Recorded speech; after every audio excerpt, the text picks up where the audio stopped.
Welcome back, everybody, to the RLPC Redirect Podcast. I think it's episode 5. Could be wrong in that, but it's one of the episodes. Different guest today, obviously. My name is Dead Medic here, as always, and joining me today we have Max. How you doing, brother? Fantastic. Thank you for asking. That's great. We got Raid on the desk today. How you doing, brother? Doing pretty well. How about yourself? I'm doing all right. And we've got Mike, who's behind the scenes streaming, obviously, for you guys, and going to join us today on the desk. How you doing, man? Thanks for having me. I'm doing great. All right. It's good to hear, boys. Well, today is, of course, live. So all you guys in chat, we are live. And we will always, with the live episodes, take your questions. So any questions you got, throw them in chat. Maybe we'll answer them. Maybe we won't. We'll find out. That said, today's agenda, pretty simple. We're going to run a little, less time today. We started a little later. And of course, games are tonight, but we're pretty much just going to go through and sort of, starting from Mav up, we're going to just talk about, okay, this is where this team is. Did we expect them to be here now that we're almost halfway through the season? Of course, tonight's match is match 9. So basically right at halfway. And just talk about, are we disappointed in where this team ended? Are we, surprised? That sort of thing. So if you guys like that, stick around. If you don't, well, ask a different question in chat. We might answer. So I want to go ahead and get started, guys, with Mav. Obviously, as I said, you're looking Blueberry Conference still dominated by the Tides. They had come out a very strong performance against the Raptors in their first game. We're like, that's inflated. This Raptors team's no bueno, but they stayed on the top, right? 7-1, leading their Iron Division by a game over these Otters, Dark Horse team. We'll just start with the Tides and work our way down. I think I was surprised that they were able to pull it together this much. I guess, I wasn't convinced after the Raptors domination win. Now it's 7-1. Of course, that one loss just being like a forfeit sort of deal because of unregistered. I think, they're looking like a spicy team. And I know there was some contention that one of their players was like double AMMR or something, and people were like, oh, we should institute a rank out rule and all that kind of stuff. So it is interesting from that perspective. But what do you guys think of this Tides team? Did they exceed your expectations or what? I'm not really surprised, to be honest. This is a team that we thought was going to be good coming in. They're obviously spearheaded by Rhinos, but tonight Rhinos not playing, so we'll get to see what the team does. But them sitting at 7-1 doesn't surprise me. They actually won a game, but it was an FF loss, so they should be undefeated right now. But yeah, I'm not surprised to see them at 7-1. Can anyone take them down? That's really the question too for you guys. Ray, what do you think? I think really this Tides team's as dominant as they are for a few factors. Obviously, as we talked about, Rhyodical is really, really strong. But then the other two on that roster, Jericho and I'm Freaking Bad, that team was the exact same when they made their run last season. They didn't quite come up with the championship, but they maintained the exact same roster coming into this season. And they're a better team. Rhyodical's obviously pushed a ton up in the league, and it's really interesting to see. And they're really up to expectations so far. What do you think, Mike? Yeah, I agree. I mean, the team has some outstanding skill levels currently on the team, and spearheaded by Radical with nearly 2 goals a game. You really don't see that too often, besides maybe Deluxe in Major. But I mean, it just seems just so dominant, and they really showed themselves out and kind of proved themselves in the first game this season when I think they outscored. It was like 33-2 or something like that in the first series. It was insane to watch, and I really don't think anyone will be able to really stop them unless Rhyodical can't show up. Yeah, well, he can't. I think tonight against the Macaws of all teams, so that's actually going to be interesting. And I do think that buys you a bit of leeway. So if the Tides lose, they can go, well, we didn't have X player, and that's But either way, I had predicted the Macaws to be one of those top tier teams. What we've seen from them in terms of playing against the Tides, maybe they could take it. I think it'd be a good series. But, it's funny, Steve, that you mentioned that, Max, the Stevie's team, these Pandas, they got to be the ones to take them down because I actually put that match on stream.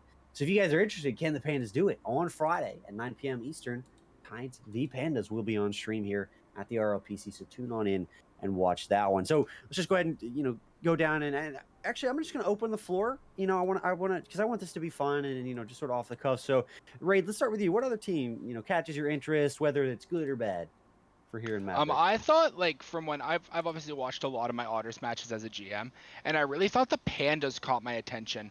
Like, as we're speaking, you guys put them on stream for Friday. Veet on that team is like mechanics to rival Ryotical. He is like a shutdown player, and he's really quick on the ball, above that of an average Mav player. And then you have the solid third man in Stevie, and that makes that an intriguing team that is up towards the top of the standings and will very clearly be a playoff team here. Mm-hmm. Well, we saw Stevie. He subbed up obviously in Indy for one of their matches, and he looked really good. I think there were obviously a few flaws here or there, but on the whole, he looked pretty good. So I had a lot of good expectations for this Pandas team, and of course, I did tell him that every time I've put them on stream and then predicted them to win, they do win. So I got to start charging them, V-Bucks, Fortnite V-Bucks or whatever for this guy. But I think this is an interesting team, a good team, but I think that when you look at their two losses against other teams, unlike the Tides and stuff, you start to question sort of, can this team in every moment be dominant? And so you wonder about that. And while I think that these guys have pretty much their division on lock, although it's still a tightly contested race, I'm curious to see, can they pull out a playoffs, assuming they make it, past teams like the Otters, like the Tides, right? Do we think they have that potential? I mean, plus 34 goal differential, nothing to sneeze at. These guys are really good. I'm just saying, like, they have an incredibly difficult Blueberry Conference they got to get through to make it to playoff championships. Yeah, I'm a big fan of the Pandas. That's my championship pick. I think that is the team to take the Tides down. And honestly, if they played right now, I don't think it'd be close. I think the Pandas would destroy them. I'm not surprised. In fact, I'm surprised the Pandas have lost a game, to be honest with you. That's what I'm I do remember Stevie, after one of them, I talked to him about it. He's like, yeah, we kind of like threw in game 5. Like, we just forgot how to play the game. So I think maybe like issues like that for that team is sort of where they come out. But Mike, what do you think of this Pandas team? I think they're a very strong roster. I don't know them too much to the point of I can say that they should be, undefeated almost, or, be that top tier team. But I mean, I know Stevie, he's an amazing player. Obviously you guys went over, he, subbed up to the indie team, and he even proved himself there as well. And, it kind of seems like if they just can develop their third a little bit more, then they might be, a top tier team as well. But I mean, it's only time can tell really, and see how, Stevie and Vet9 can really hang with their third. Well, I do want to, go on. I mean, if we get to the point where we're just barely getting through Indy by the time our 15 is up, we might just save the P4 for another day, though I'd like to go ahead and try to get through it. So, let's go ahead and, Mike, with you, what do you think? What team you want to talk about? What teams caught your interest here in Mav? So for Mav, in my opinion, the team that I am most interested in watching is the Solar. They're a 4-4 team, but they just went off and picked up OZ from the Mages. I believe that was over the weekend, if I'm not mistaken. And I had OZ on my team for the Mages last season as well. The championship winning roster, he was our fourth man, but he was always solid whenever he came in. He was easily could have been a starter on a different roster, but we try to hold on to him as long as possible. And maybe seeing this guy shine on the Solar team and see how well that they can play together. They already have a plus 11 goal differential, and he's coming onto the team with nearly a goal per game and a half assist per game. So I think he could really kind of elevate this roster and maybe even compete with the Pandas at times. Ray, what do you think of this? My thought process on the Solar is, as I look at that roster, I see a team that has, like, Physics has insane stats. Like, just taking a look at it, he averages 1.5 goals per game on his own, but no one else on his team is above 1, and the highest goals per game is their newest player, OZ. So I think bringing in OZ kind of solidifies the offense, and I know from experience that Capital is a very strong third man. So I would be interested to see how the roster of Physics, OZ, and Capital is, as like how that will gel, or whether they'll stick with Sentinel, Capital, and Physics. So it'll be interesting to see which roster they roll with. But I really think that OZ could buff the offense of that team. Yeah, plus 11 goal differential. They only got up to go from here. And Max, what do you think? Yeah, I think it's a good move for them. But like Raid was saying, Physics looks really good, really strong. I'm not surprised that the team is kind of middling right now, but I think this is a team that's going to get hot as the season stretches on. Yeah, they made a lot of roster moves, right? You lose Slyfire, obviously he has to go non-playing because of work, and then he was sort of the leader of this team, and then he gets traded away and ends up being able to come back, and so you pick up some talent other here or there, and I still think you guys are right that the Solar, they have potential. It's just sort of do or die now because you're 4-4. You can't really afford to lose any games. Now you are tied for second in your division, so there is that, right, that you are lucky enough to be in sort of a middling division, but especially if you want to try to catch these pandas, right, or at least maintain that second place position so you can try to get that wild card slot, you can't really afford to drop a game, particularly divisional matchups going forward. And that is the unfortunate reality of being about halfway through the season is you do start to say, okay, can we afford to drop a game? Can we not? That sort of deal. And I know it seems like early, but when you think about it, if you're a 8-10 team at the end of the season, there are seasons where that would make playoffs and there are seasons where it wouldn't, right? And particularly a conference as good as the Blueberry Conference, the unfortunate reality is you need to be as good as the good teams that are in your conference, right? You can't afford to be a weaker team. I want to talk about the Yetis next. This team was interesting. So we obviously had them on stream, and they go to game 5 and they lose, and they were not happy about that, and they had a lot of excuses as to why they had lost. But we didn't have this player or that player, or you subbed down an indie player, and da da da da da. But I think overall, I saw these guys. I was a bit disappointed in what I saw. I mean, like, yes, you played a really good team on stream. Don't get me wrong, right? You played the Macaws, and I had predicted the Macaws to win, but I thought that matchup was a matchup to determine how well you could hang with the top level math teams. And I think that's where the disappointment for me set in, because if you can't beat the Macaws, and I still stand by this, with an indie player, one indie sub to me, a math team should be able to beat, because you basically, if you're the best in Maverick, should be on that threshold, in my opinion.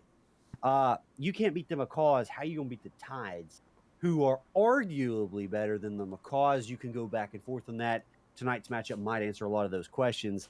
But I was a bit disappointed. I mean, obviously, they're still 5-3. They have a very good shot at taking the wildcard 2 slot right now, or even wildcard 1 if they can outpass the Otters, who are looking like a good dark horse team. But, I just think that maybe a little bit of disappointment come from what I saw on this team on stream and their mentality coming out of it.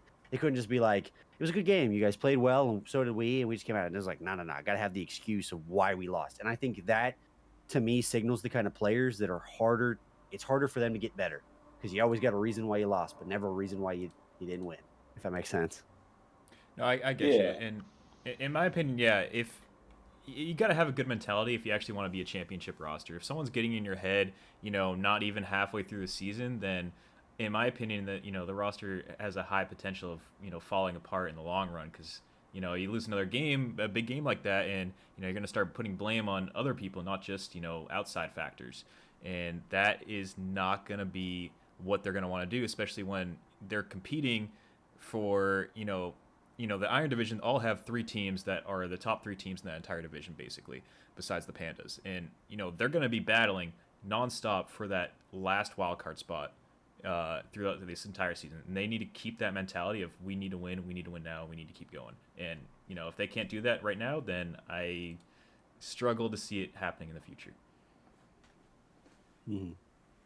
Yeah, another kind of speaking to that Yetis team, they I almost, my best way of explaining that match was it was 2 really strong teams missing very key players. The Macaws had to pull down, but they were missing Hoosier, who was one of their best players, and Banksy, who is the guy they pulled down, is a player in Indy I hadn't even heard of, because I don't think he's really played for the Indy team. And didn't look super impressive. He's not a player where I think him playing pulled down will give the MAV team an advantage or anything. So I look at that and I think of it as like another MAV player.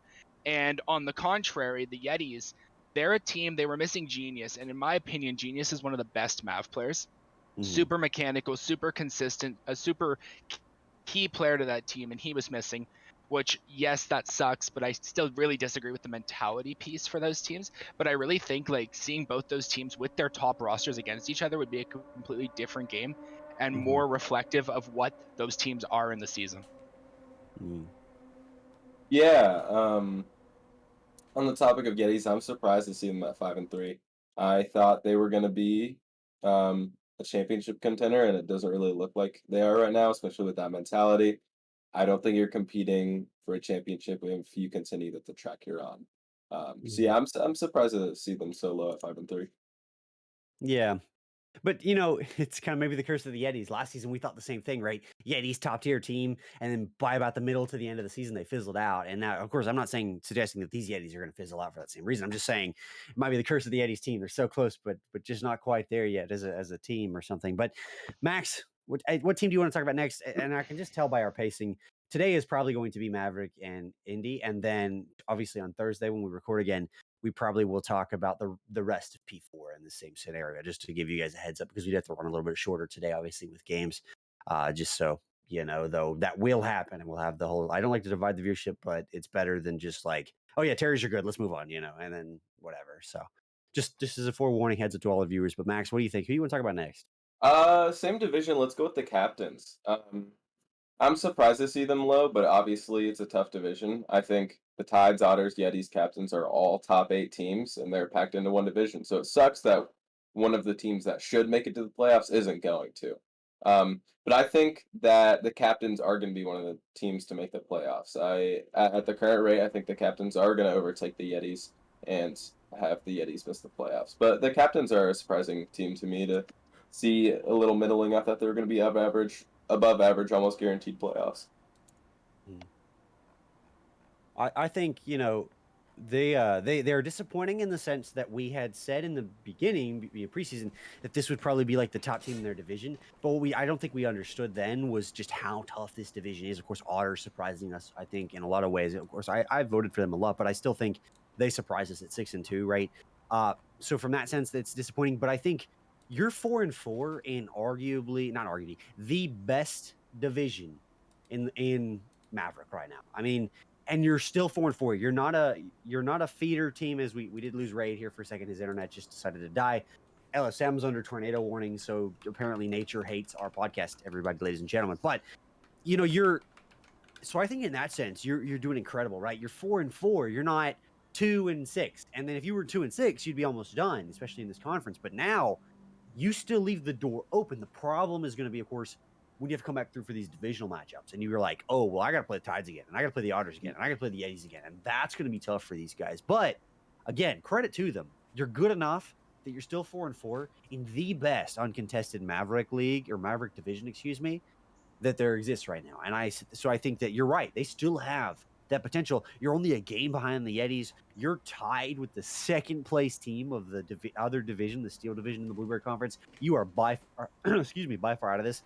But I think you are unfortunately in the same scenario where you might not have to win every game, but your goal is to surpass the Yetis, because if you can do that, your playoff chances look a lot better. Yeah. And of course, Mike, what do you think this week? We'll try to get Raid back, but we'll keep going until he can find his way back, maybe. Yeah, I was just taking a quick look at the captain's schedule, and yeah, for a 4-4 team, they have gone through but I mean, just off a quick look, what could be like the hardest schedule that I've seen to start the season, and they came out of it almost positive, so they can easily, pull out, maybe some easy wins against some easier teams in the next couple games, start extending their lead a little bit more, as some of these teams in their division who might have not have had as hard of a schedule going into it, start going up against the Tides or the Yetis or something like that, and it could get a lot more even there at the top. Mm-hmm. Yeah, it's going to be an interesting road for them, right? And they've got a lot to prove, but they've got a lot of potential too. So I think, going forward, they are going to be a team to watch. That said, Mike, who do you want to talk about next here? If we look at standings real quick, I mean, the Terriers have been a top team, and from what I've seen, they've had some questionable losses, especially at the start of the season. And I'm not entirely sure why they were able to why they dropped these games in the first place. But I believe they dropped one against the Camels near the start of the season as well, who were a 2-6 team, and I'm kind of wondering should they be considered a high paced 5-3 team, or are they just kind of luck of the draw and they're kind of surviving out here? Yeah. Well, welcome back, Red. As I see you did come through, and we got your camera. You're good to go. Hopefully, what's your opinion, Ryan? We'll just throw you straight into it as you're back. Make sure everything's working. Terriers, disappointment. You like where they're at? Obviously, they are first in their division, but like Mike said, some questionable losses. Well, from the Terriers' perspective, I've played against Trav before. I think he's solid. Mr. Taxivator, I've also seen around the league, and he's pretty good. I don't know much about Thief, and I know Shift as a sub is mediocre at best. So their starting three is all solid math players in my opinion, not top math players, but solid. And I think they've got some chemistry from last season, which works in their favor. I don't know them super well, but I do know that they should be a team in the fight for a wild card spot this season for sure. Actually, I'll get my thoughts last, Max. What do you think of this Terriers team? Disappointment or on the come up? I think it's roughly where I would have guessed. I think they're a slightly above average team. I'm just wary of last season. The Terriers started out 7-1 or 8-0 or something like that, and then they missed the playoffs. So that's something that's weighing on my mind with this team here. I don't know what could happen to them if they could fall apart, but I'm not really surprised to see where they are in terms of how I think they're gonna do. I think they've got a cakewalk to the playoffs. I mean, looking at their division, you got the Piranhas at 3-5, negative 16 goal differential. That team's not looking good.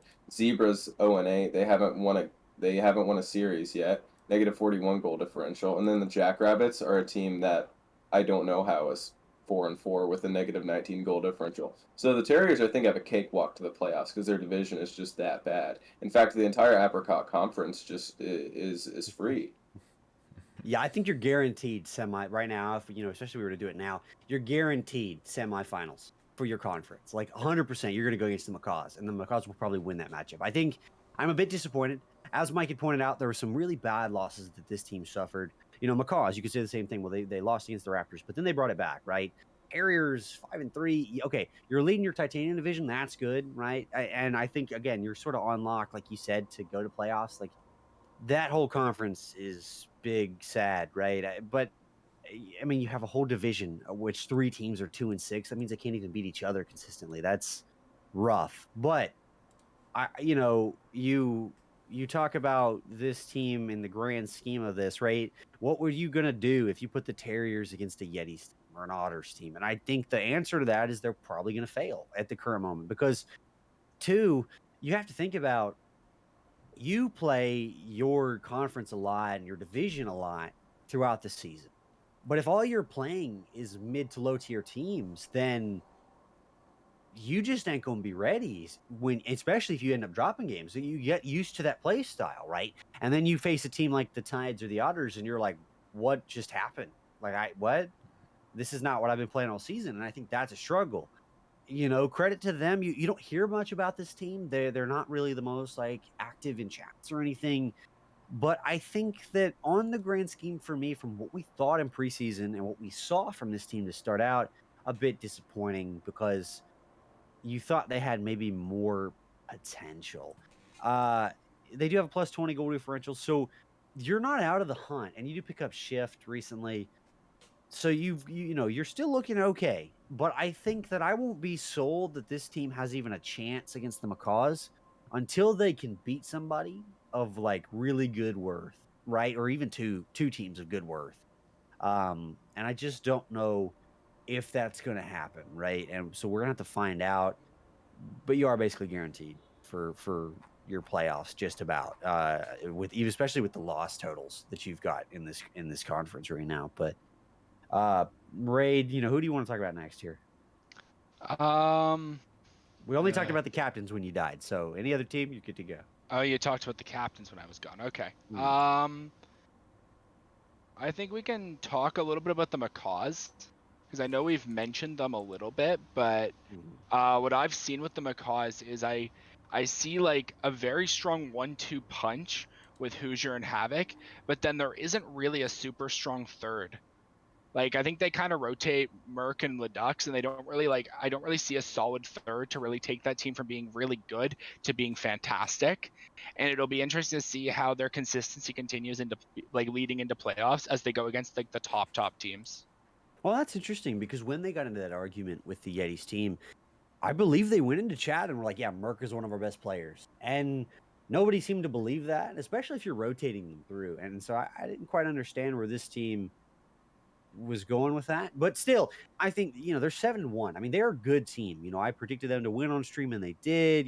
There's all kinds of whatevers. But I think they're a good team. But I still have, like you said, some questions because you don't have like the three you always talk about in this team.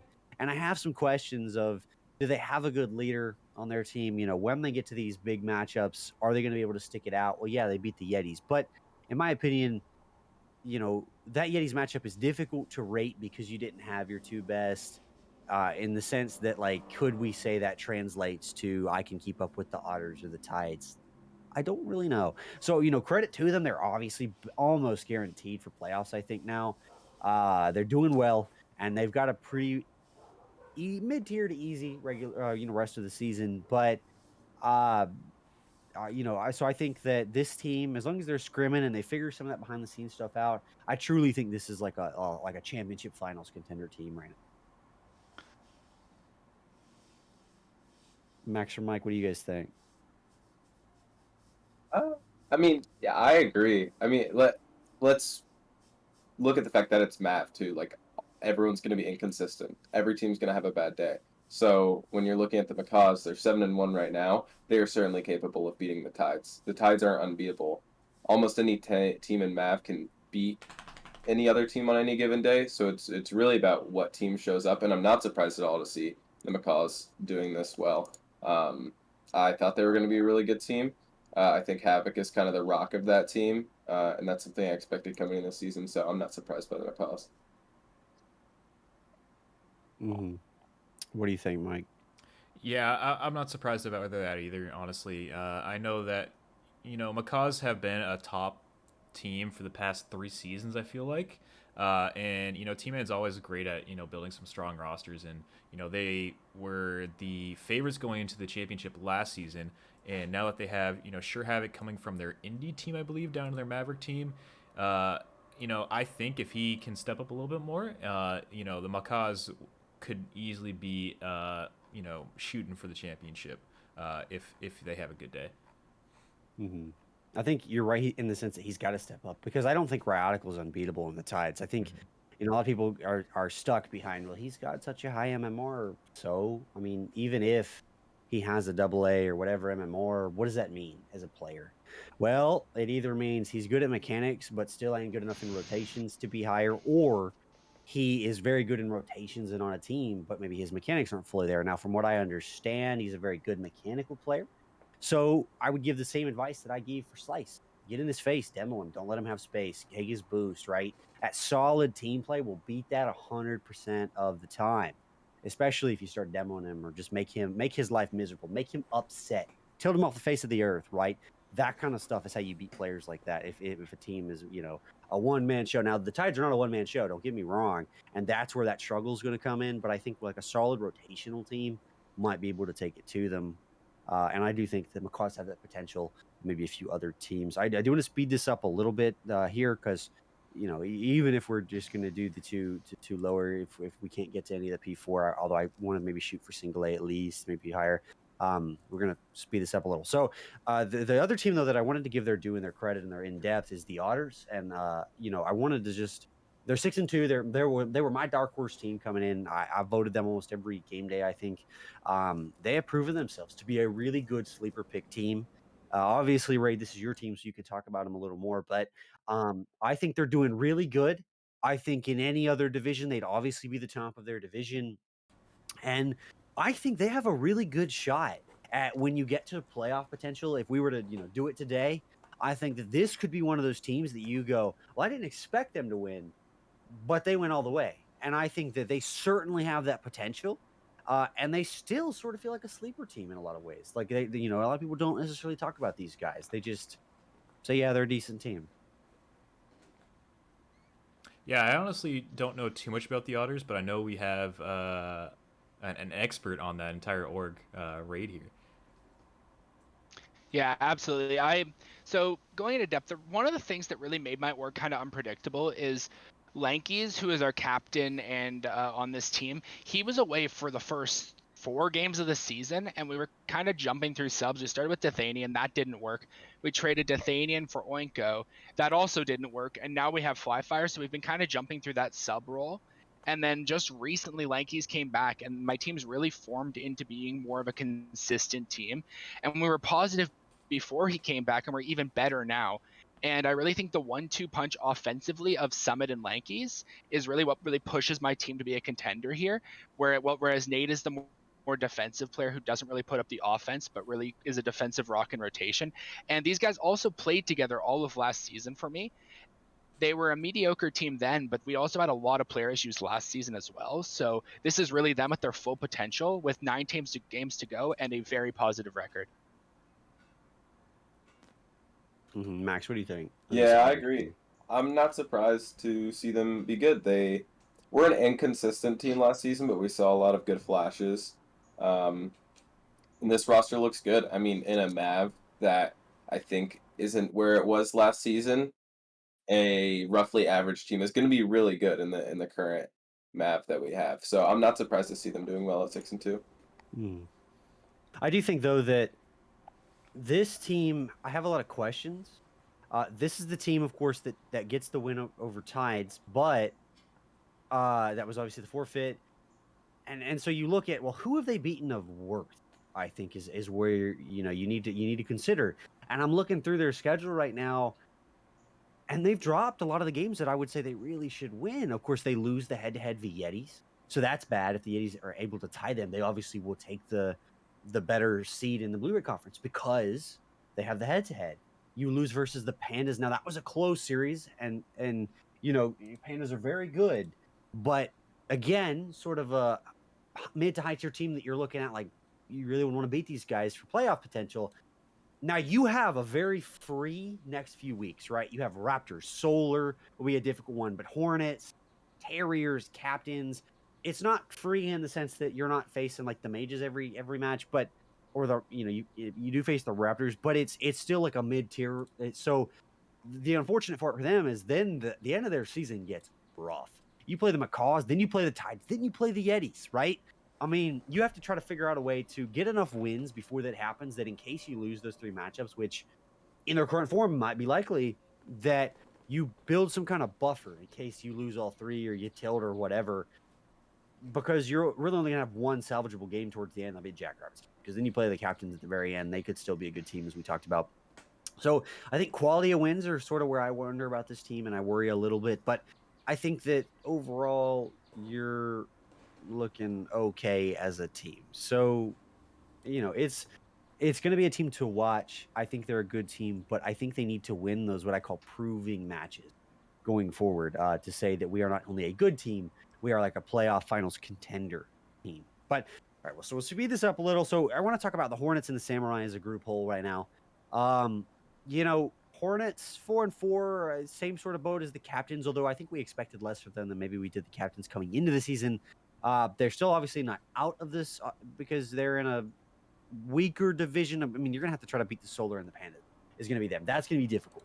But could you do it? Yes. They have a good team. This was the team that we thought, well, these guys, we know these guys, and they should be pretty decent coming into the season. Well, they've struggled a little bit. I still think they have some hope and some potential, but I'm curious if we think that they'll be able to beat out teams like the Solar, if we just think the Solar are better. On the other end for the Samurai, sort of the same thing, but a little more disappointing. We had said, okay, this is a team that we know. You got your Rav, you got Chromatode, but they have a negative 18 goal differential, 3-5 record. I don't think this team makes playoffs. I think, unfortunately, they're struggling, and there's many reasons that they could argue that they are struggling. Part of it's probably the fact that only 2 of their players seem to play every series. And those are their mid player and their bottom player. So I don't know what's going on with their other players, but not really the team I think we thought we'd see from this team. A little bit of a disappointment so far. Could they turn their season around? Maybe. You're fortunate you're only a game behind 2 of the teams in your division, but they, more than any other team we've talked about, can't drop a game. If that's even going to be a slight hope, you got to win every game from here on out. Yeah, Hornets, I'm surprised to see at 4-4. I think they've got a really good shot to still make the playoffs because I think that was a good team last season. I think they're still going to be good this season.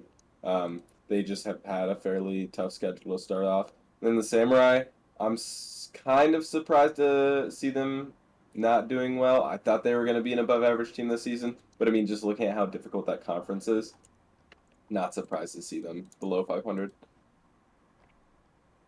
Yeah, looking at the Samurai particularly, my thought process is they're a team of veterans who have been around the league for a while, especially Giraffe and Styx. But they've been players who have always just been average. They've always been like in and around the mid Mav, in and around that like decent player who's gonna put up decent stats and like do okay and hold their own, but not really stand out. And I feel like that team really misses the star power. There really isn't that one player to really solo play and get the scoring up. And I feel like they struggle because they're such a defensive team. And I really think that that consistency is there, but it's just not enough to beat some of these map teams, especially in the difficult conference. Mm-hmm. Yeah, Mike, what do you think of this team? Or these two teams, rather?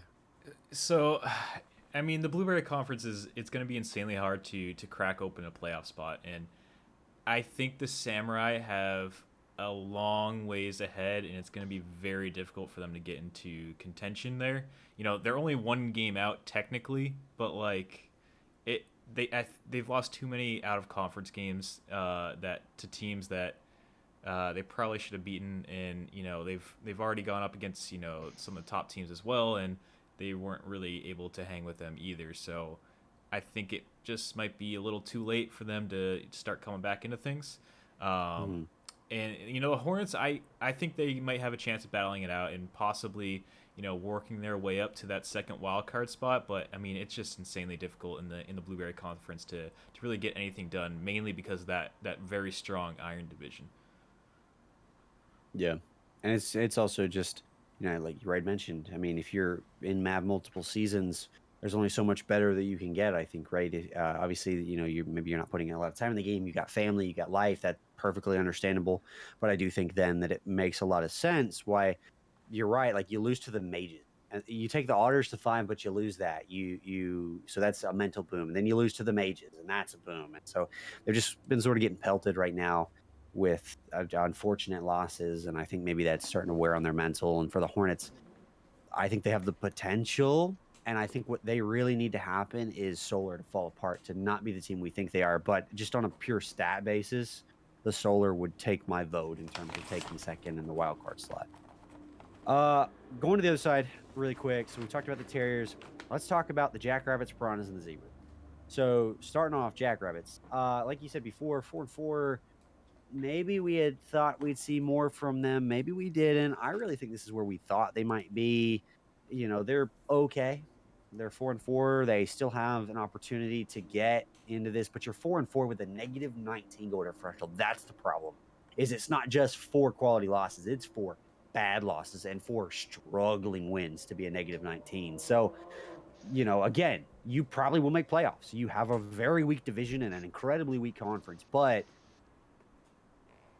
this is not a team I would hedge my bets to ever be a dark horse team to go to the finals playoffs. It's just not.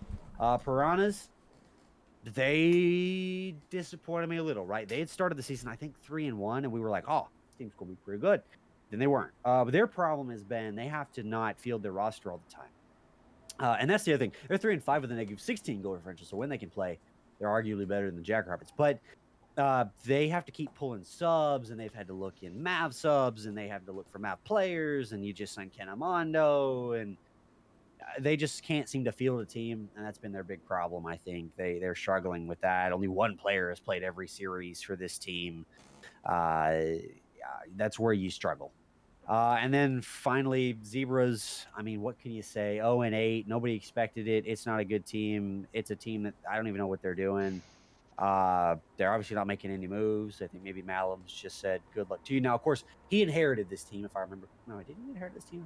Yeah. Yes. He did, yes. Yeah, so he did, obviously, after everything that happened. So it's not his fault at all that his team is like this. He might have come in a little too late to salvage this series. I think you're pretty much done when you're 0-8, negative 41. You've lost a bunch too many games. But, yeah, they're just not good. And I don't know whether they're not good as a team, they're not good as a roster, they're not good as players. I couldn't say that. I haven't watched them play, obviously, but I think their season is about over. we didn't expect a ton, but obviously I do think you would classify this team as a disappointment. Yeah, I mean, Yeah. oh, I'll go ahead. Go ahead. So the only one I really know on that Zebra roster is Kitty, and that's because she subbed for one of our Camel games early on in the season, and they were a very strong player, and I'm kind of surprised on their stat line right now, playing in 5 games so far, and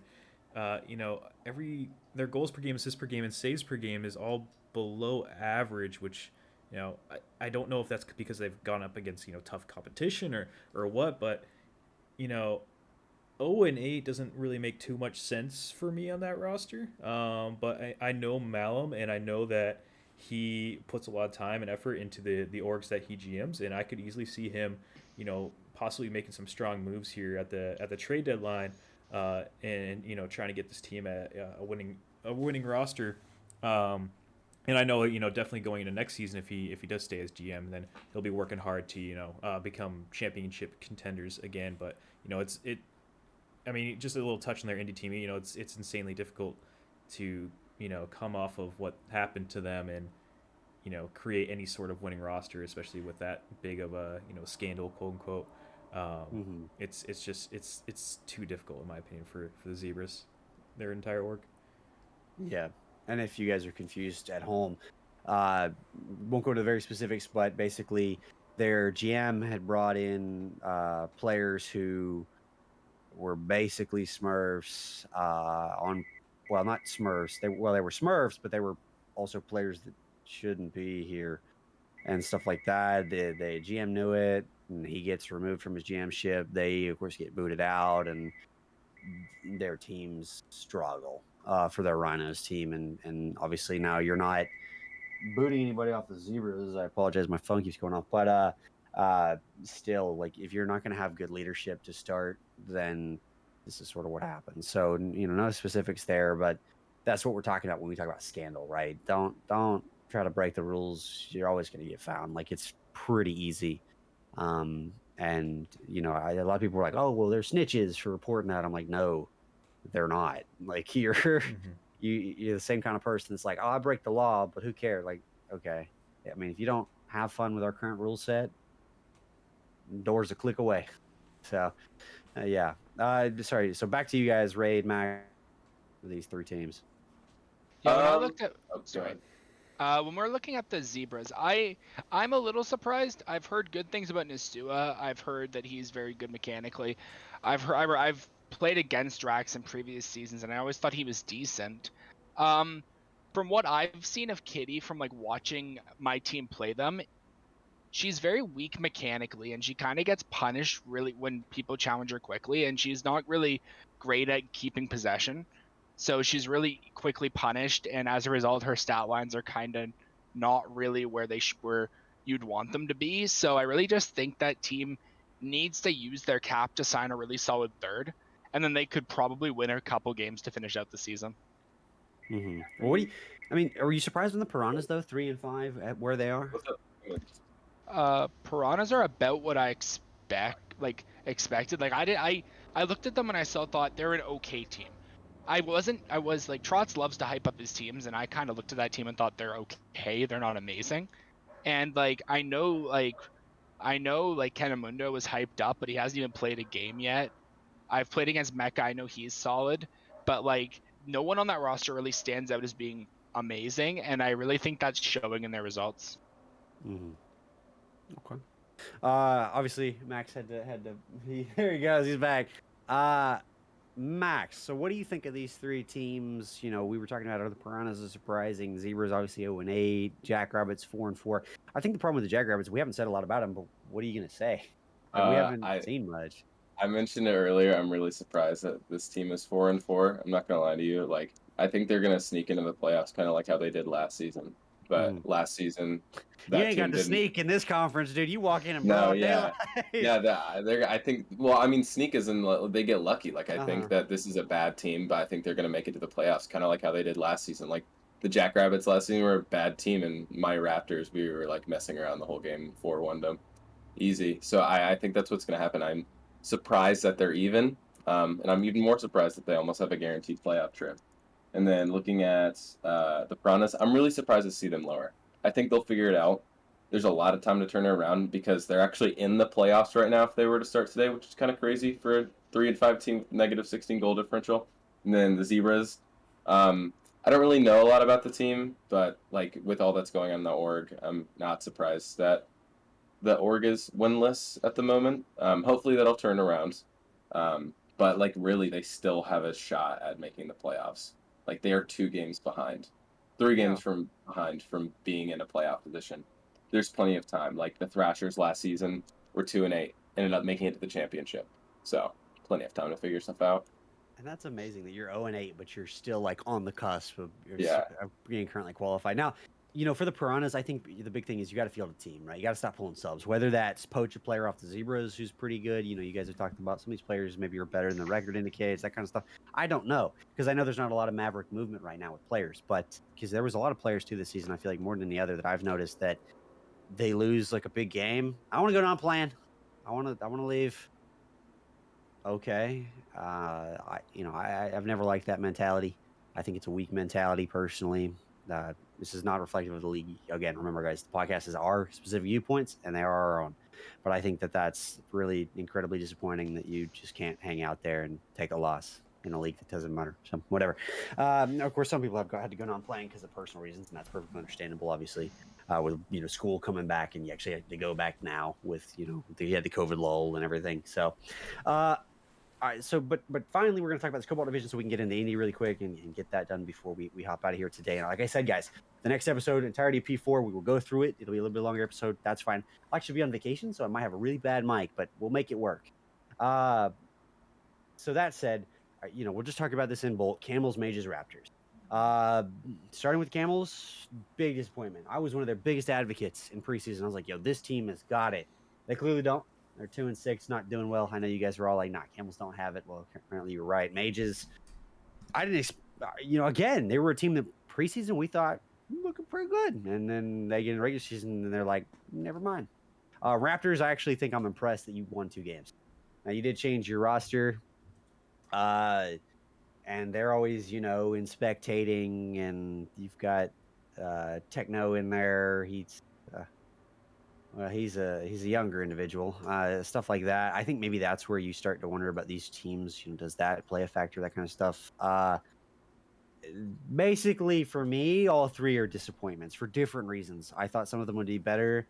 I mean, by nature of being a 2-6 team, you're just not very good. And I don't know, particularly for the Camels, where it went wrong. I For can the touch. Mages, it makes sense. Yeah, just getting into this. Yeah. Let's go. Just getting into this. I saw with the Camels, I'm like not super duper shocked. I know they had some players get blown up. Like they lost Cork Cork left RLPC. I know Leader Akola's good. Like I've heard lots of good things. Red Bull's decent. Red Bull's I've heard like that he's decent. Apple Pie is not a good math player at all. Been bouncing around between teams. Was traded to the Raptors and then flipped to the Camels. Like one of those players that's been bouncing around between the bottom teams, never really got his foot in the door in terms of being a good math player. And then when we move on and we look at the Mages, my thought on the Mages is they're a team that tried to do it with the roster they had and then they blew it up. Like because OZ, their captain, the player that built that team, was traded away to go to a contending team because that team was not going anywhere. Like it seems almost like they've given up at this point, and that's a team that is pretty much accepted that they're going to not make playoffs and that they're going to have a really bad record and have kind of just like moved towards that.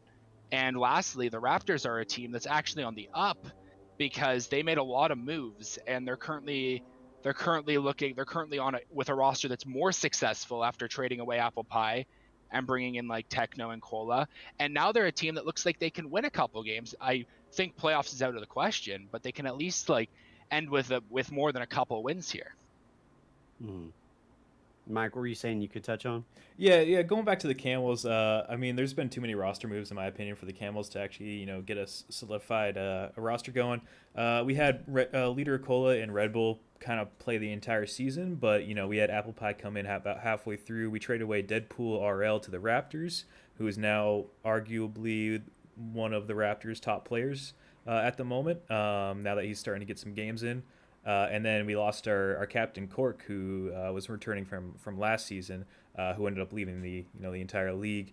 It was kind of unfortunate to see him go. So it's just been too much for them to really handle. Hopefully they can kind of put some band-aids on and finish out the rest of the season strong. And the Mages, I don't know how that roster wasn't as good as it should be, in my opinion. Going into the season, I really thought that they could be maybe not a contender, but at least be a playoff team. And it kind of seemed like they either just didn't put enough work in or enough practice in as a team together to actually get that team going, or what? Because right now it kind of seems like they're just selling off, getting rid of OZ and sending him to a contender team and seeing how well he's going to do on the solar. And then the Raptors, I do think that they are going to be the up and up for the rest of the season. I think that Deadpool RL is an extremely good player, and if he gets some more games in and moves away from that fourth man role, then the Raptors could easily be a top team. Mm-hmm. All right, well, that's Maverick. I know it took us a lot longer than I maybe expected, so we'll try to get through this Indy, and if we should be able to, I know a couple of you guys have to peace out for games, so we might have to end up wrapping it, just me and Mike, but we'll get it rocking. Of course, next time, like I said, P4, we'll do a little bit longer episode because it'll be pre-recorded, and we can do that. Maybe bring on Flip and P. I'm not 100% on that one yet. We'll see. So we'll start straight out. So that's our Maverick opinions. I think. Could I say one thing? Yeah, I didn't go for the last two teams. Sorry, I forgot. Go ahead. Oh, you're good. Just the Raptors, that's definitely a team that's on the up and up. And I disagree with Raid. I don't think playoffs is out of the question at all. I think that they are definitely going to make the playoffs. I've been doing reviews with them. I went to a couple of their scrims. They're like back and forth with some pretty good teams in Mav in those scrims. And that's like right after coaching too. So like there's no time for that to set in. That's going to be a really good team, and they are a dark horse. I think that they would be the best team right now in the Titanium division, and then I think they're only behind Macaws in that conference. So I think you're only game behind, right? Yeah. And tonight the Piranhas, they're pulling us up again, so perfectly winnable. You're there. So you're right. Okay. Anything else you wanted to say for those three teams, though, Max? Before we move on. Nope. Okay. So I think you're right. Raptors might be a team that we're like, how did they get there? But here they are. Could they compete? Maybe. You would know better than us. I don't know many of the players, so we'll see. Right? And that'd be a really cool storyline if they somehow make it all the way through. Independent. Sort of do the same thing. Talk about a few teams that deserve to be talked about individually, and then just do lump sums. Let's start straight out. Admirals. I mean, 8-0, really good team, tied with the Beavers, who are also 8-0. That's an incredible feat for two players at this point in the season, or two teams at this point in the season, same division, 8-0. I mean, they're that division. Big yikers to the Dragons for having to be in that division. But Admirals looking incredible. There's the argument that they're top and independent. Maybe it's Beavers. Maybe the Beavers are overrated. Rated Indy chat. That's what you get. What do you guys think? Admirals, best team, tied with Beavers or under Beavers? What do we think? What do we think of the team? I definitely think that they're a solid team, and it's kind of led by Replays, who has been consistently at a GC level player. I don't think he's played much in the past 3 seasons, but I know that he has been GC in the past, and we almost picked him up at the start of the season as well for the Scorpions. Unfortunately, lost him to the Admirals, but he's found his way on the Admirals and has really led that team to a very strong showing. Leading, I believe, all of Indy in goals per game, if I'm not mistaken.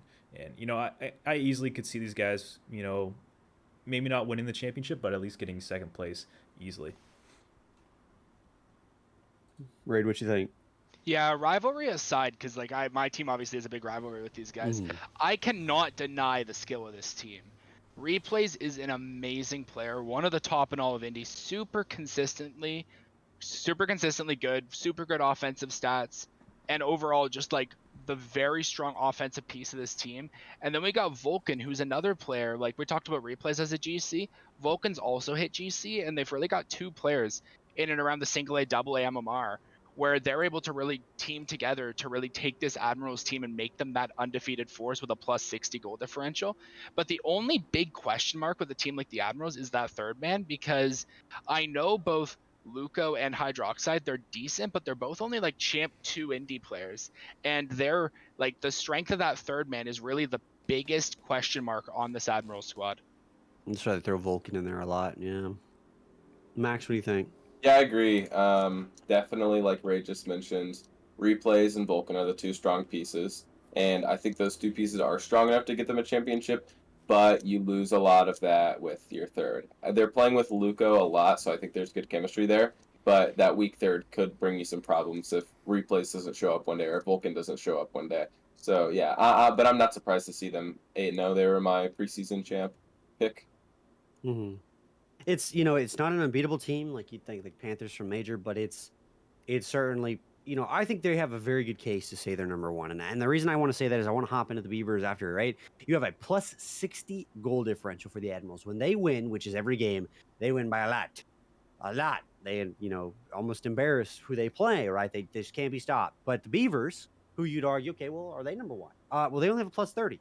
That said, they are in the same boat where I think they are basically equivalent, like player to player, looking at the Admirals. And I know, Ray, you're going to be a little biased on this one, but still, I think that you have an equivalency with almost every player. The concern that I have is just in terms of Vulcan's stat line is better than any second man of the Beavers, but that doesn't mean much. It could be that two of the Admirals players pop off and the third is there, or the Beavers are just a solid team where they work together. They don't really care about stats and they just care about wins and obviously doing a good job at that. So, you know, I mean, and Raid, we'll start with you just to get the opinion out there. Are you guys number one? Or the Admirals number one? Are you guys tied? Or are you going to have to wait to see till you play them to figure that one out? I'm going to call it a tie until we play each other. I don't really want to have any bias here. I know the Admirals are super strong, but I've been trying to like say that we're kind of neck and neck until we play each other, because I think that's the real decider here. I do know my team is really, really solid, obviously, because we're 8-0 also.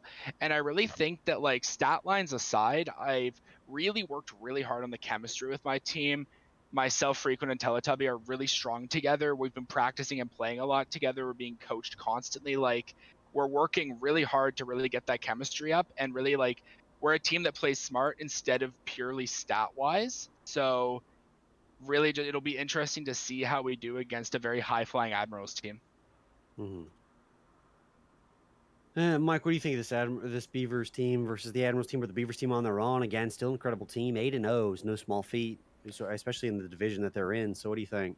Yeah, I mean, I can't wait till they go head-to-head, because I really want to see this matchup. Both teams are, you know, extraordinarily strong, and, you know, Raid on his own right. You know, you're showing out with your stat line with a 1.28 goals per game, which is amazing to see. But yeah, I really think the Beavers can give the Admirals a run for their money. They seem more of a kind of like a well-rounded roster than the Admirals, where they actually have a solid third man group that can really work well together. Max, what do you think? Oh, he gone. Yeah. I think he said he was feeling kind of bad, so he might have hopped out. That's okay. We'll continue the show as we need to. Like I said, it might be end up down to me and Mike, depending.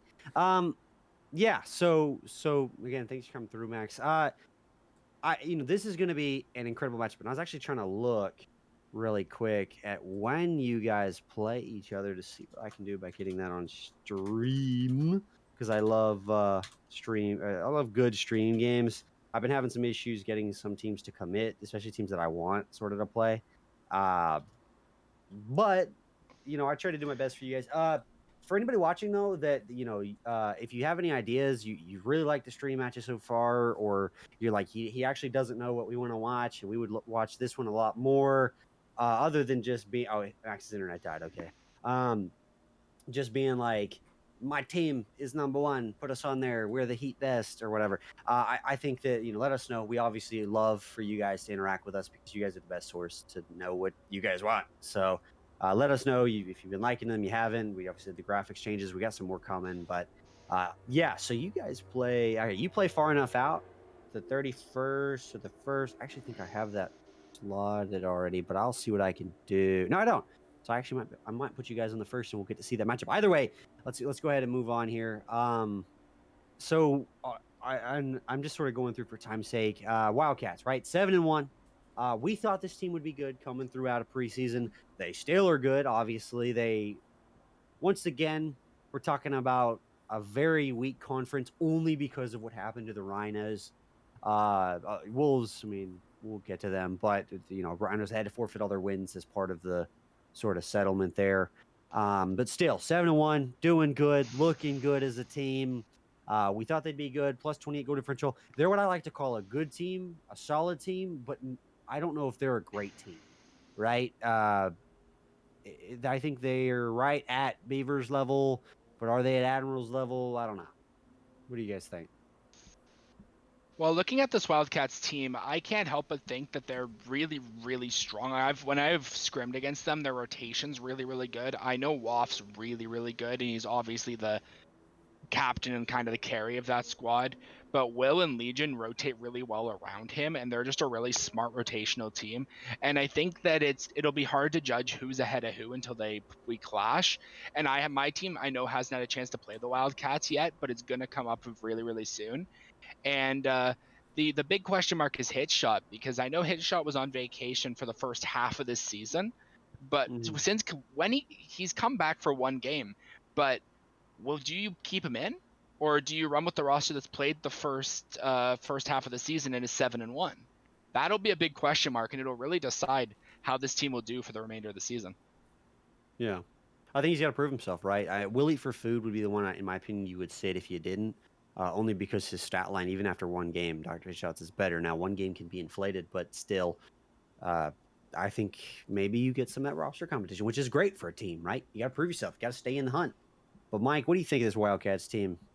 Yeah, so I thought the Wildcats were going to be the number one team in the entire league at the start of the season, and that was before I knew Hitshot was even going to not even be starting at this point. And, seeing that as he might be back at this point, he might not be back, I'm not entirely sure about that, but if he's back and he starts getting into games, I definitely think that this team is the team to beat. I think that they are better than Otters, Beavers, and the Admirals, and I think that they have the highest chance of winning the championship, in my opinion. They have the freest road, in my opinion, in the current moment to make finals already, too, right? You're 7-1, and no one in your conference is sort of close. Like the closest is 2 games behind, either in the Sockeyes or in the Wizards. And I think that you have the freest route, right? Because as much as we talk about Admirals or Beavers or even Centurions who are looking pretty good, you all have to beat each other. It's finals, right? So you're only going to get one of those teams. So that's going to be really interesting. I kind of wish playoffs was random seeding for that reason alone, because we seem to keep getting these stacked conferences on one side and weak ones on the other. But whatever. I think they're a good team. The Dr. Kitchell thing again, I think you have to figure out is he better than anyone on the roster, and if he is, well, there you go. And I do think you're right that it's kind of funny. You're 7-1, and you didn't have what was arguably your best player for your first game, for your first 7 games.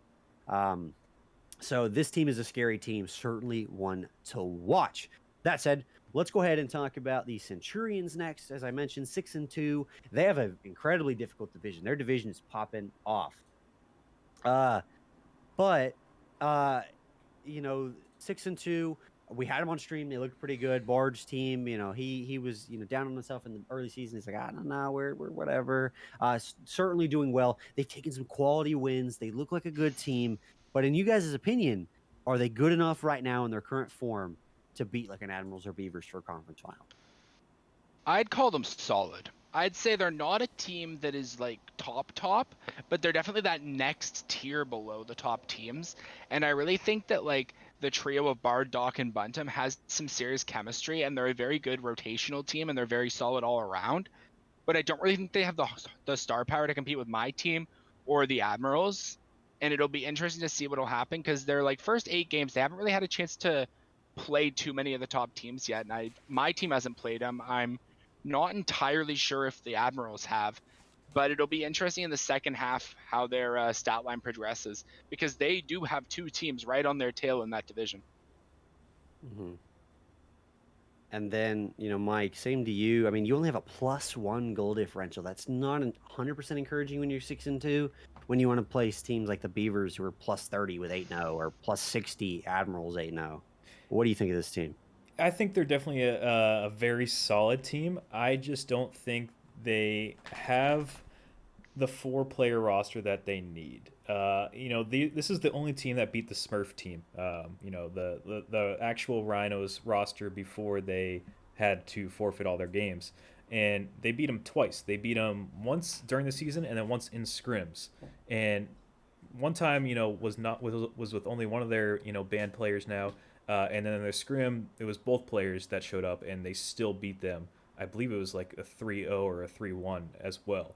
So this is a very strong roster. I just don't think that they have the 4-man roster that is needed to actually be a championship team in case, one of them can't make the game. Because if you look at, unfortunately, their 4th player has played in 3 series and has yet to score a goal.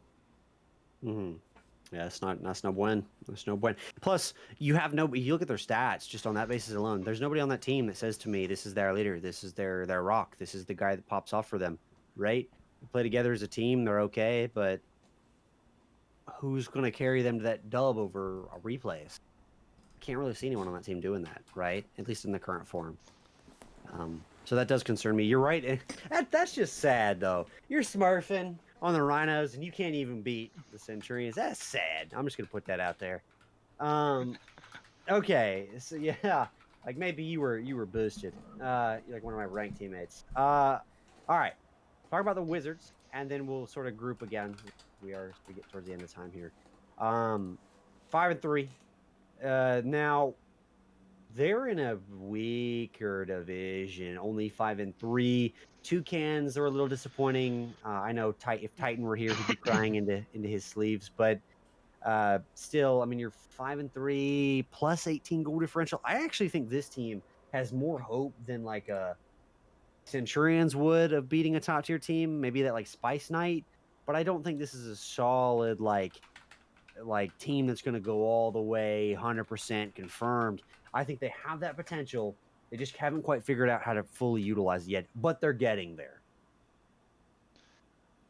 Yeah, this team's looked really solid. Their rotation is very interesting. My team happened to beat them in 5, and they're a team that really piles on offense, like constant double and triple commits, but they just try to put so much pressure on that doesn't matter, and they can just score on you quickly without a chance for a counterattack. And the way you beat that kind of team is you wait for them to double or triple commit, and then you counterattack to score. And that's what like a few of these teams have done. They've fallen to my team, the Grizzlies and the Centurions. And I think that was mostly due to these teams adapting to their playstyle, because they're a team that plays with a playstyle unlike anyone else. And if you're not ready to adapt to that, you're going to fall to them, which is why they've had such success with those 5 wins. But I feel like as teams get used to them and get an idea of how they play, they might not win as much in the second half as they did even in the first half. Yeah. Mike, what do you think of this team? I had someone come up. Which team were we talking about again? Sorry. Wizards, right? They're 5-3. You comparable maybe to the Centurions, though they did, as Raid said, lose to them. What do you think of this team? I think they're a playoff contention team. I don't think that they have a shot at winning the championship at the moment. I have coached in, I was GM of Neutrino. He's a very strong player and is, a very well developed second man on his team. And, it looks like he's kind of being forced to play as a third man at the moment, which is not. He's not bad at it as a third man roster, but his strong suit is that second man to almost a first man in rotation. And forcing him to that third man, you're kind of losing out on a lot of what he can do as a player. And maybe if they're able to get some scrims in and switch things up that way, and not fully rely on Pope and Xavi as those 1 and 2, maybe it could be a top tier roster that way. Yeah.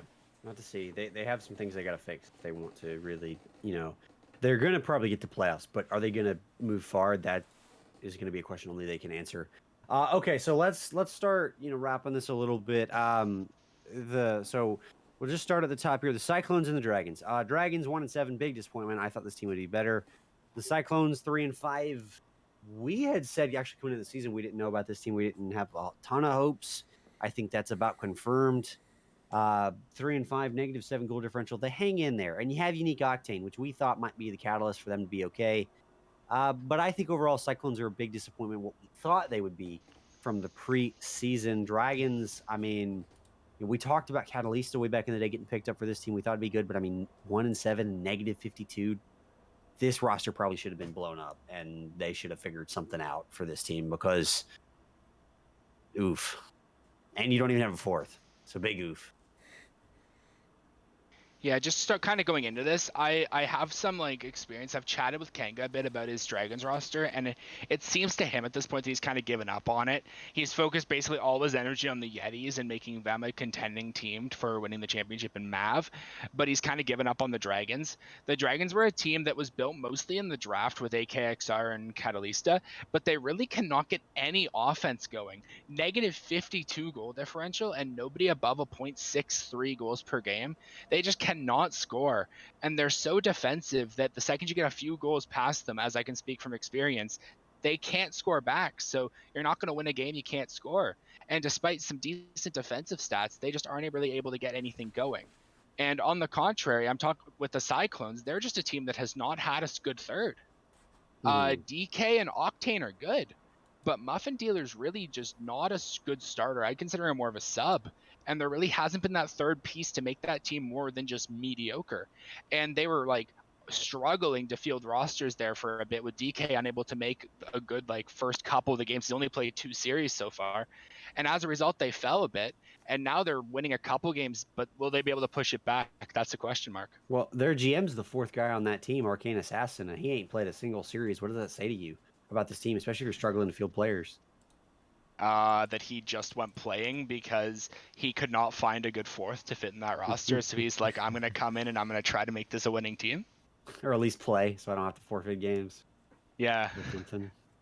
Yeah, it's rough. I saw in chat we had Tristan. He's like, man, the Wizards commentary hurt my soul.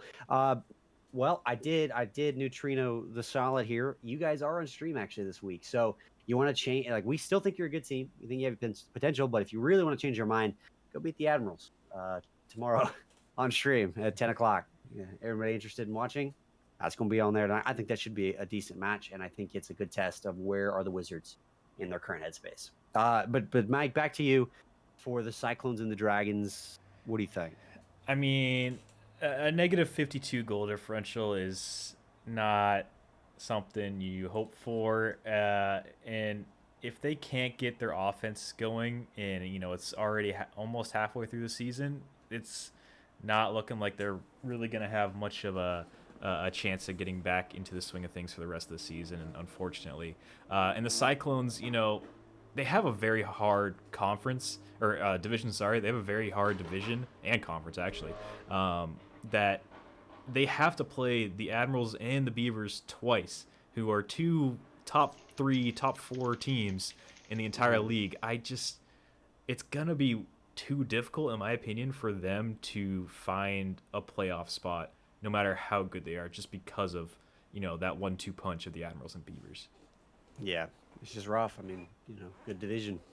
Okay, so let's move over to the Titanium division, where we have some interesting. So you have the Sockeyes being the only other team in that division that even has a single win. So we're going to talk about Sockeyes, Rhinos, and Wolves all together. I want to talk more about the Sockeyes here. I mean, 5-3. So right now you're looking really good for playoffs. You're tied. You're second in your division, and basically you'd be first or tied for first in the Cobalt, right? This is a good team. Love the Pogfish. Plus 22 goal differential on that 5-3 as well. So you're not you're hanging in there, arguably on the level or better than the Wizards. Looking at that, we thought this team would be good going in. They have proven themselves to be good. You pick up Striker off of Rhinos, which is kind of an interesting move. But I think you stick with your main roster. This team makes playoffs. Can they beat the Wildcats? I don't think so right now. If one of their players, if anyone was going to do it, Kopex would have to want to step up. So they're a decent looking team. They look pretty good. I think they've got a shot at maybe being a dark horse upset team. I think they have the potential to beat the Wizards, but can they beat the Wildcats? That's the question, right? And it's the same token for the Wizards. Can they beat the Sockeyes and then move on to the Wildcats? That said, for the other two, to address Rhinos, we've sort of beat the dead horse. There's not much to say. They broke the rules. They're 0-8 because of it. They had to try to field a roster in a scene where there's not a whole lot of players. Now they did field one. It ain't looking good. Their season's probably over unless they can figure something out. And again, Hakuna should have not done that. And then finally, Wolves. This is a big disappointment. 0-8, negative 56 goal differential. We thought this team would be better. You have Legend 27. I know him from another league. He's all right. Real Astonish. Halo there. Trying their best. River Risks. I don't agree with this pickup at all. The man just keeps getting traded because of his toxicity, from what I understand. So I don't know why you then go take another chance on him. And then be like, oh, yeah, well, come carry my team, who was still 0-8 or 0 and whatever at the time they picked him up. I think that's just a recipe for failure to put someone like that on a losing team. But it is Reflex. So they're trying to figure it out. But I don't think this team's got any shot of hope either. I think they're equivalent to the Rhinos, who lost out their players and got disciplined. I think is sort of how this team is working right now. I don't have high hopes for them. Yeah, and a quick touch on the Rhinos, and it's very unfortunate that they had to forfeit all their games, but I am going to be paying close attention to that entire roster, because if they're even able to get 5 wins, 6 wins out of coming together, all scrapped together at the last second, right before trade deadline and pickup deadline, then they're gonna be at least someone that you're gonna want to watch out for, that you might want to pick up for next season. As not only are they getting some wins here near the end of the season, coming off of a quick setup team wise, but also the morale of that roster, or the morale of that entire org, is down. And if they're able to get those the vibes up and the hopes up for that entire org later into the season, it could be a game changer for each of their players in the coming seasons as well. And then a quick touch on the Wolves, are the only other team I really knew from the 3 you mentioned. I am very surprised at the 0-8 that they're at right now. River Risk, he's been shopped around through a few rosters, unfortunately, through the season, and he has some awkward tendencies for his rotations, unfortunately. But he can be a very strong player and has very high pop-off potential. It just doesn't seem like it's happened consistently enough at all this season. Yeah. Yeah, just kind of going into these rosters as well. From playing the Sockeyes, Kopex is really, really solid. And I do think that top 3 of Kopex, Greed, and Lou is good enough to be a strong team leading into playoffs, but I don't think it's enough to really go anywhere once they hit playoffs. As mentioned with Striker, they're a 3-man team. If they have to sub one of their players out and put in Striker, I think that team drops from decent to not good at all. And I think that not having that adaptability will come to hurt them later in the season. Just talking really quick about the Rhinos. When my team had a chance to play them, I thought Brunei looked really good, but I don't know anything about the 3 weightless players on that roster in Kaori, Big Mac, and Lieutenant Dan. It'll be interesting to see how these players do, but I don't really have any experience with them. And then looking at the Wolves, as we've said earlier, I've got personal experience with Rivers' toxicity, and I feel like he struggles to mesh with players, and as a result has really been shopped around and has really been on a quest to basically be on every single indie team, it seems. Whereas the rest of that roster, Halo there is a weightless player who got picked up relatively early in the season, hasn't really proved himself. Astonish is a decent player. He played a bit last season, has very clearly the best stats on this team. And then looking at Legend 27, having seen him in the league for the last few seasons, he's a pure sub. like, and not a very good one at that, and not really a player who you can expect to really do anything at the indie level here. Yeah, it's interesting. You know, for them, I think for the Rhinos organization, you're just looking for one win, right? You don't want to be the team that goes 0-16 with your whole org in lower indie. Like wouldn't be good. I think they can figure out between the Zebras and the Rhinos, like squeak out a win here or there. And like you said, we don't really know what we're going to get to see from these like waitlisters that they got to pick up, right? They could be really good. You know, we'll see. The tonight really is going to be the showcase. How do they perform? Who do they play? That kind of thing. That said, I'm actually kind of curious on the way you would describe the Sockeyes and been like, yeah, maybe not what we're looking at, but either way, we'll get to see, right? So moving on, we'll hop down to the Cobalt Division. As I sort of touched on it before, Toucans 3-5. You know, disappointing in the sense that we maybe thought they could be better, but also we didn't really know. So it's not disappointing in that way. They're 3-5, -15 goal differential as well. So I'm not really a team I expect to pull it back together, though they currently would still be in playoffs in the current field. That's interesting. You have the Thrashers at 2-6. You had River Risks on there for a while. They lose him. Now you've got a 3-man roster, 2-6, -22 goal differential. They look okay. I think they could pull a few wins together and give the Toucans a run for their money for that fourth slot into playoffs. Do I think they could go through playoffs? Absolutely not. But this is the team, as Max had said before, was like 2-8 and then came back and won or got to finals or whatever. Scorpions, this team, I mean, what are you going to say, right? They struggled to find players in the beginning because of having so few indie players. They've struggled to maintain players.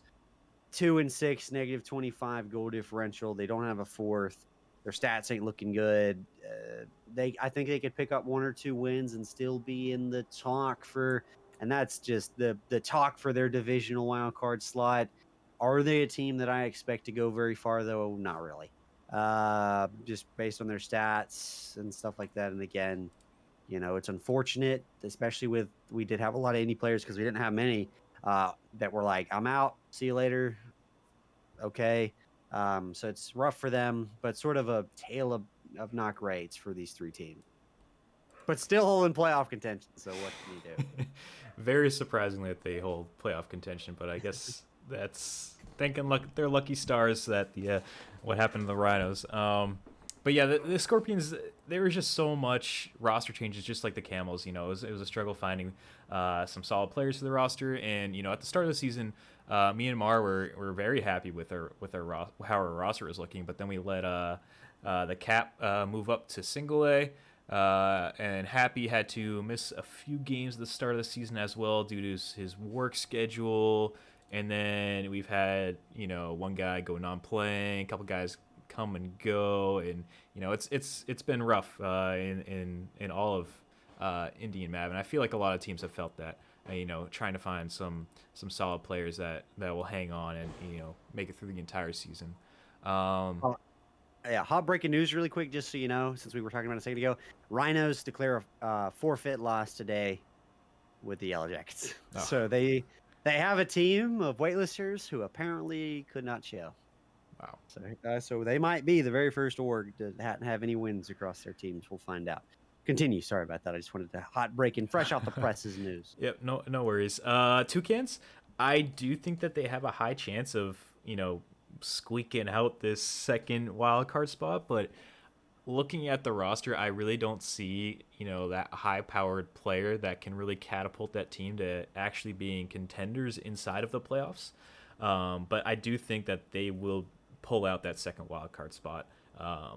But they're not going to be able to keep up with, you know, the likes of the Wizards or the Wildcats, because they're going to have to go up against one or the other, and it's going to be very difficult for them to kind of survive in that matchup.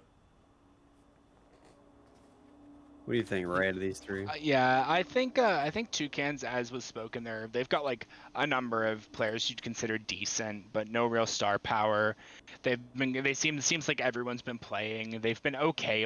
They've been -15, which is all right. Like, which means their matches have not been super blown out against them. They managed to pull out 3 wins, and obviously with the bad conference, they have a good chance of making playoffs. Will they be able to do anything once they get into playoffs? Not likely, but we'll see. Looking over at the Thrashers, they've really struggled. My thing with the Thrashers is I just don't see consistency. They've been moving players around like crazy. The trade of Tristan for Alpha, we'll see how that pays out for them. The only 2 consistent players for most of this season have been Miller and Eternal, who I consider like they're decent players, but Eternal with his like I know he's had surgery recently and he's been kind of like in and out and missed a few games. And there isn't really that like hard carry, and when they need to sub for someone, it really hurts their chemistry and they struggle. So they really just haven't had their footing. And then looking at the Scorpions, I really don't see any real star power. Dan has the best stats on the team, but I know like Dan's like ability to work with his teammates has been called into question on previous teams he's been on, and they currently don't have a 4th, which I think is interesting, because I know like Happy has some work stuff and he occasionally will miss a game or 2. I know there's like Sage has only played 4 games, so I feel like that's another team that seems to be subbing quite a bit. So they need to be able to field a like proper roster that can play night after night for them to be successful. Good. Well, fine. It's actually going to be kind of interesting to watch that division shape up and to figure out who ends up just squeaking by that wild card slot. And it's actually still a cause of hope for the Wolves. If you could figure out how to pull it together, maybe you take it, right? Like, that's the interesting part of this conference right now in the playoffs. But our final division to talk about here in Indy is going to be the Steel Division, the Yellow Jackets, the Grizzlies, and the Galaxy. Now, this, it's tied for me for best division in Independent, right? Because you have 2 of the best teams in the Iron Division, but you have 4 solid teams in the Steel Division, right? So when how do you classify best? I think is really what would determine which one you would say is better. But we'll go through here. I like the Grizzlies. I think they underperformed to start their season compared to what we thought they would do, but they've picked it back up. They're looking really good. This is a good roster, and I think they certainly have what it takes to get into playoffs. The problem for them, obviously, is Grapefruit Conference is all but going to lock up 2 slots of playoffs, right? The guaranteed one and at least 1 wild card. So you have to be second in this Steel Division. You just have to. It's unfortunate, but it's the way that's going to work. So these 3 teams are vying for that second place position. First is not out of reach by any means, though. If the Centurions end up dropping a few games, then you almost can get that guaranteed. So every win matters. Every single win matters for these teams. Yellow Jackets, they're 5-3. Surprising actually to me. I wasn't sure what we would expect from this team. 5-3 with a +6 goal differential. They're doing okay. They have a long road ahead of them to maintain that second place pole position as they currently do, but they're looking pretty good and they have the potential to do it. As I mentioned, these Grizzlies, they're 5-3 with a +13, and although they only have 3 players, I think they may have more raw talent on the team. It's can they pull that together? And so that race is going to be the big one for me with the Hornets. But don't count the Galaxy out yet. We thought this would be like a top-tier team. They've currently underperformed their expectations, but they're 4-4 with a +11 goal differential and still have a really good team. Their problem, of course, has been fielding their team. Muskrat being the only one that has over 3 games on this team, right? Boof, Mays, and Claybo, 2, 1, and 2 games. So they just have a trouble fielding a roster. I'm not as encouraged by their pickups, though. Basically, this is going to be the Muskrat show. Can he solo carry a team over solid teams for playoffs? I actually don't think that's likely, unfortunately. I think we'll be looking at Grizzlies ended up taking that slot. But what is your opinion on these 3 teams, boys? I'll leave this out because I know like a lot of these players, and I think looking at the amount of games played on the Galaxy end is not fair. Mays was one of the Rhinos players, and a lot of the games he played were just completely deleted because of the Smurfs. And he's a player who, if he's on and can connect with Muskrat, that can be a playoff team. And I think that one of Boof and Claybo needs to step up and become a third, and then that team can actually contend. I've been talking since last season about how Muskrat needs good teammates because like Prisma's kind of let him down 2 seasons in a row here. And it'll be interesting to see if in the second half the Galaxy can pull this together. But also looking at the Grizzlies are an intriguing team, and I think they're a really good team. Having played against them, Saturn, Sifik, and Koshin are all very, very good players. I just think that they struggle to get over the hump, especially when they play the top teams. And I think it'll be a real struggle for them against the newly reformed Galaxy team, the Centurions, and it'll be a real fight for that playoff spot. And then lastly on that side, we have the Yellow Jackets, who are another team that's really solid, with Flying High, Legacy, and Like a Boss really playing up. And I really feel like Chuck, their captain, has stepped up. But that's a team that's kind of flown under the radar mostly this season. So out of all of these teams, I can't even begin to guess who's going to be the two that'll make it through. It's just that up in the air at this point. Mike, what do you think? Yeah, I think it's going to be back and forth throughout the entire season of who's going to lock up that second wild card spot. Because I think it's pretty much a guarantee that Admirals or Beavers, one of them gets that first wild card spot.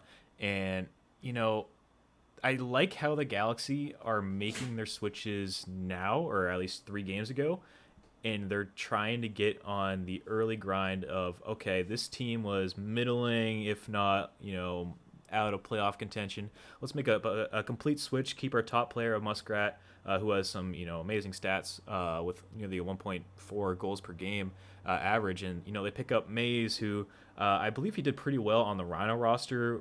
I don't know how much you can take away from that, seeing as it was 2 AAA players almost that were his teammates.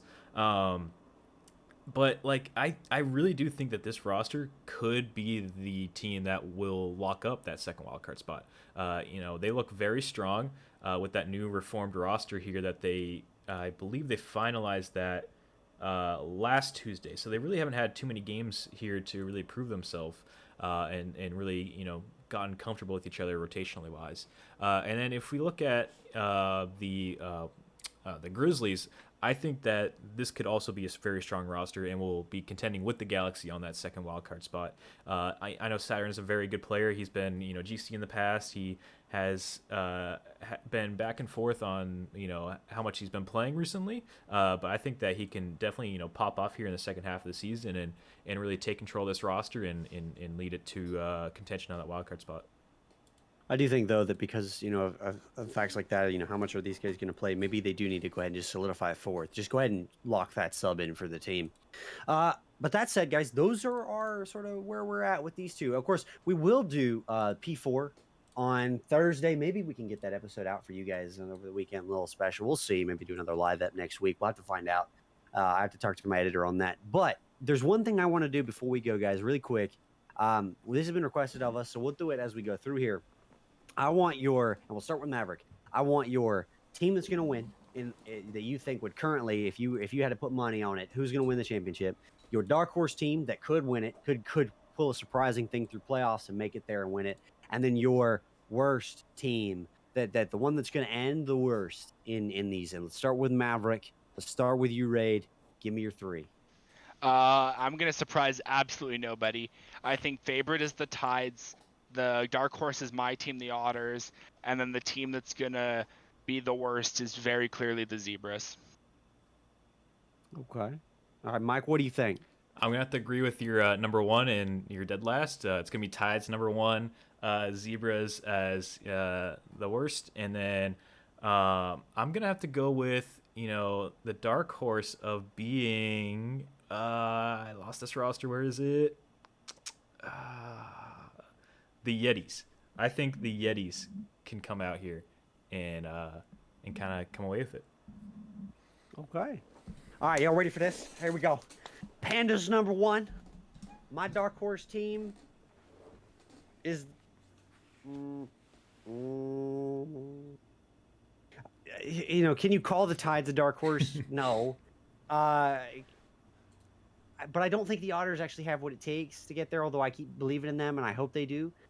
I'm concerned with losses to the Yetis. So I'm going to say my dark horse team is the Macaws, Panda's number 1, and my worst team, it's between Zebras and Mages. But I'll stick with you guys on Zebras because 0-8, I mean, that's hard to beat.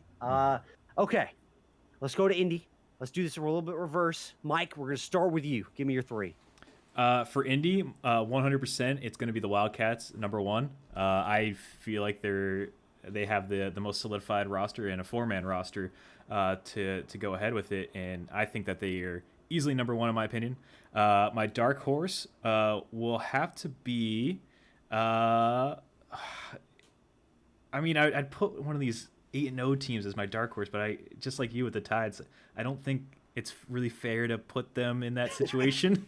So I'm gonna put the Wizards. I'm gonna put the Wizards as my dark horse just for that. Otherwise, it probably would be one of the 8-0 teams. And then for last place, I'm gonna have to go with the Wolves. Okay. All right, Braid, what do you think, brother? I'm gonna be a little cocky here and say my team's gonna take the whole thing. Okay. Because I have confidence in myself and my team and my work. But even if that's a little bit of a interesting move, I do think I will kind of turn some heads here though. I think the dark horse team's the Galaxy with their new moves. They could be a team that could make a late push to make playoffs and upset in the playoffs. Calling that now, I think they take at least one round of playoffs. And I definitely think the team that's going to finish dead last is most certainly going to be the Wolves. Okay.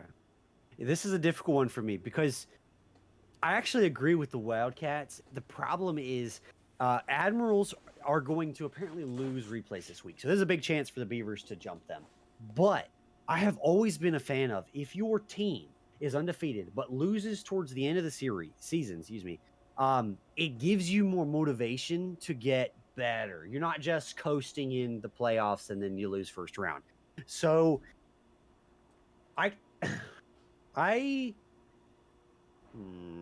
Tell that's the Bulls. I think Admiral's number 1. I do think that. I think the Wildcats are close second, but I think the reason for that is I think replays alone will beat this Wildcats team. I think my dark horse is the Grizzlies. I think they have what it takes to pass the Centurions or at least secure a wild card slot, maybe sneak their way in there. Although I do believe in the Beavers, I can't call them my dark horse because again, 8-0. Grizzlies is going to be my dark horse, and my worst team. You could make the argument. It's Wolves. It's got to be Wolves. I was going to say maybe Thrashers, but no, it's Wolves. Wolves the Rhinos, you can't fault them for things that happened, their current form. So I think it's Wolves. But those are our Preds. Now, we will do P4, as I said, on Thursday, which is a pre-recorded episode, and then we'll maybe get that to you guys earlier if we can and do another live next week. But that's it, guys. Thank you for tuning in, for listening, whatever you guys were doing. Thank you to Raid and Mike and Max for joining me on the desk today. And with that said, we will see you guys next time.